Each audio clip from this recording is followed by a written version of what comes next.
صرف 5 منٹ کا مدرسہ قرآن و حدیث کی روشنی میں 21 رمضان المبارک۔ نمبر 1، اسلامی تاریخ۔ حضرت موسیٰ علیہ السلام کی پیدائش۔ حضرت موسیٰ علیہ السلام بنی اسرائیل کے جلیل القدر نبی ہیں۔ قرآن کریم میں 136 مرتبہ ان کا ذکر آیا ہے۔ اللہ تعالیٰ نے انہیں اپنے ساتھ بلا واسطہ گفتگو کا شرف بھی عطا فرمایا ہے۔ ان کے والد کا نام عمران تھا۔ وہ 15ویں یا 16ویں صدی قبل مسیح میں پیدا ہوئے۔ پیدائش کے بعد ان کی والدہ نے اللہ کے حکم سے انہیں ایک صندوق میں رکھ کر دریا میں ڈال دیا۔ صندوق بہتا ہوا فرعون کے محل تک جا پہنچا۔ فرعون اور اس کی بیوی آسیہ نے صندوق نکلوایا۔ اللہ تعالیٰ نے اس معصوم بچے کی محبت آسیہ کے دل میں ڈال دی اور فرعون کو اس کی تربیت اور پرورش کرنے اور بیٹا بنانے پر مجبور کر دیا۔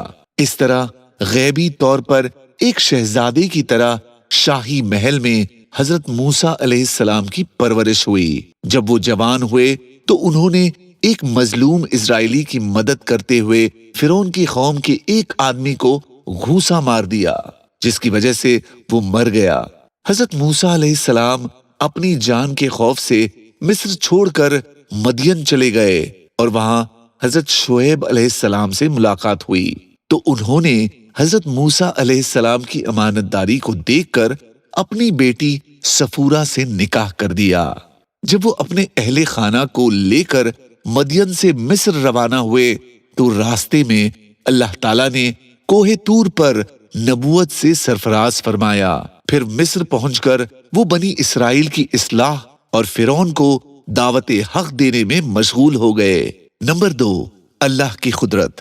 گرمی اور سردی، موسم کے مختلف حالات اور ان میں اللہ کی قدرت کا مظاہرہ اللہ تعالیٰ کی عظمت اور حکمت کی ایک زندہ مثال ہے۔ دنیا کے مختلف علاقوں میں مختلف قسم کے موسم پائے جاتے ہیں اور ان سب میں اللہ کی تخلیقی قدرت، حکمت اور رحمت واضح طور پر نظر آتی ہے۔ اللہ تعالیٰ نے زمین پر مختلف موسم بنائے ہیں جن میں گرمی اور سردی شامل ہے۔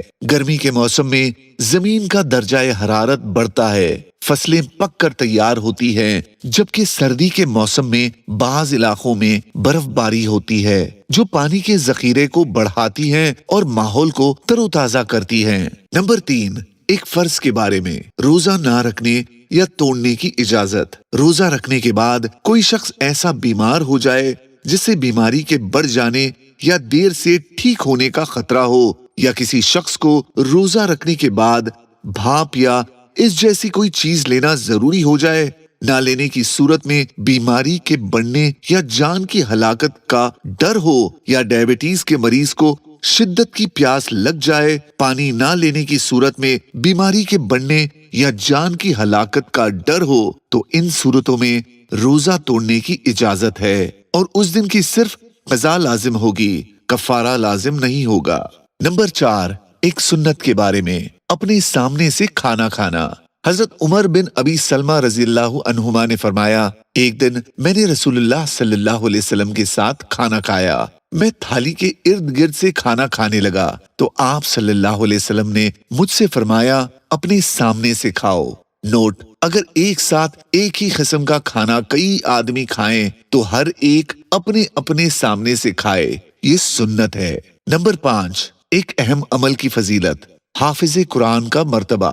رسول اللہ صلی اللہ علیہ وسلم نے فرمایا، میری امت کے عزت والے لوگ وہ ہیں جو قرآن کے حافظ اور تہجد گزار ہیں۔ نمبر 6، ایک گناہ کے بارے میں، 3 ناپسندیدہ باتیں۔ رسول اللہ صلی اللہ علیہ وسلم نے فرمایا، اللہ تعالیٰ کو 3 باتیں ناپسند ہیں۔ 1، فضول باتیں۔ 2، روپیہ پیسہ برباد کرنا۔ 3، بلا ضرورت کثرت سے لوگوں سے مانگنا۔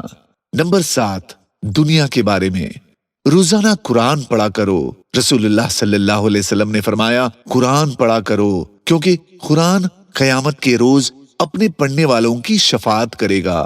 نمبر 8، آخرت کے بارے میں، وقت سے برکت ختم ہو جائے گی۔ رسول اللہ صلی اللہ علیہ وسلم نے فرمایا، قیامت اس وقت تک قائم نہیں ہوگی جب تک کہ وقت جلدی جلدی نہ گزرنے لگے۔ 1 سال